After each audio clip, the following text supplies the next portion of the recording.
I have to make a confession. I'm somebody who was not very familiar with fictional scripted podcasts. And Batman Unburied, which you did for Spotify, which was a raging success, was my first foray into this. It was really exceptional. So, how did you become involved with this project? Oh man, so this was Spotify's first, narrative podcast, and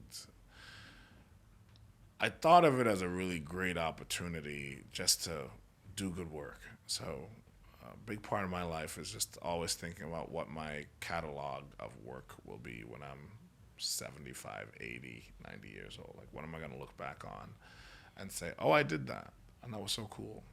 And it was so different. It's different than the last thing I did. It was a different depiction, a different person. Um, and it happened at a specific part of my life that influenced it. And Batman felt like a great addition to that catalog of work in the future.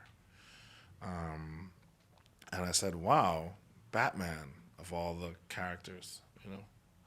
And I said, "Black Batman would be great, but making it, you know, a lot more dynamic than something just silly and simple like black voice would be that'd be cool. It's Bruce Wayne, not Bruce Dwayne. You know what I mean?"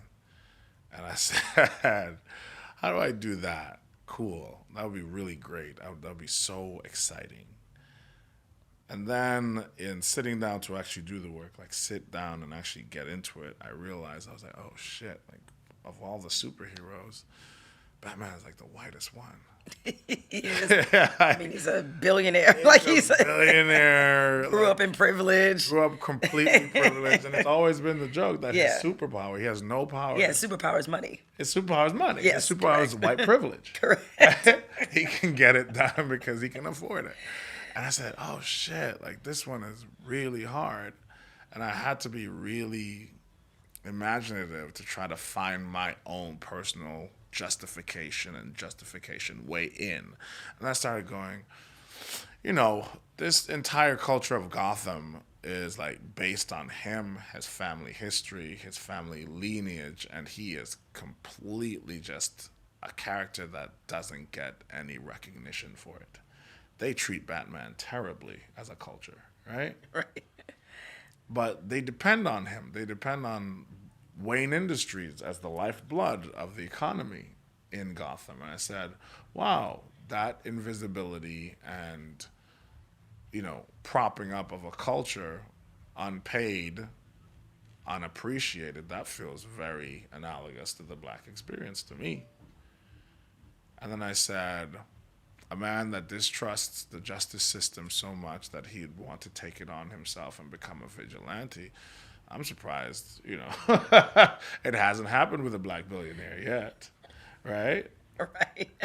And then I thought about all these other parallels that just once I started looking at it from that point of view, I said, this twist imbues me with so much more interesting developmental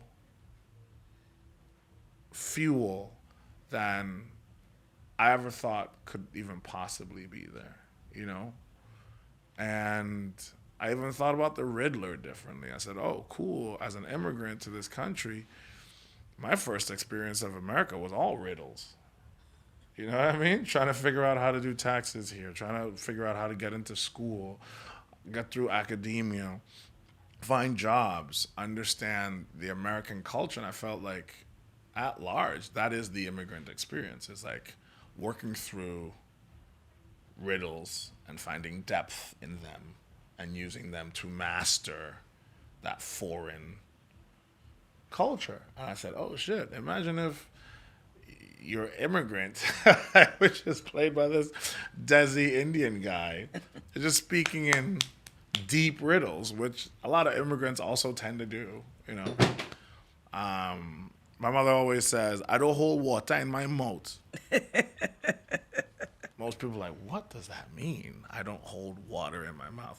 She says that she's saying that she doesn't hold back for anything.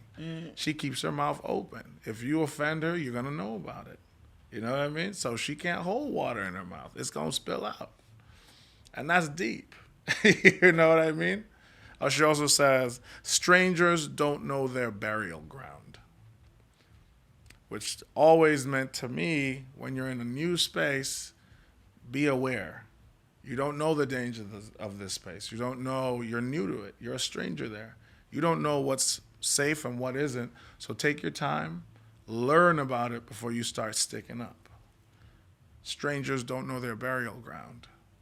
So everywhere I go, I'm always like, I take stock. I look, I listen before I speak. I understand who's who, what's what. Get a lay of the land before I start making big steps. Mm-hmm. Your mom drops bars, I see. Now imagine if she was a villain. Right. And that to me made so much sense. Right. So once I really unlocked my imagination within this white world, I said, this iteration of Batman and this world of Batman Unburied made so much more sense to me. And I could play Bruce Wayne from a place, even though it's just coming vocally. It's just coming from, my diverse background. Like I said, when you cast an actor, you don't just cast a mouthpiece. You cast their experiences. You cast where they come from.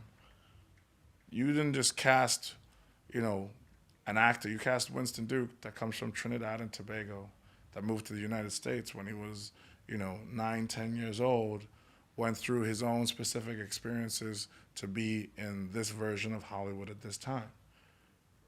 You know what I mean?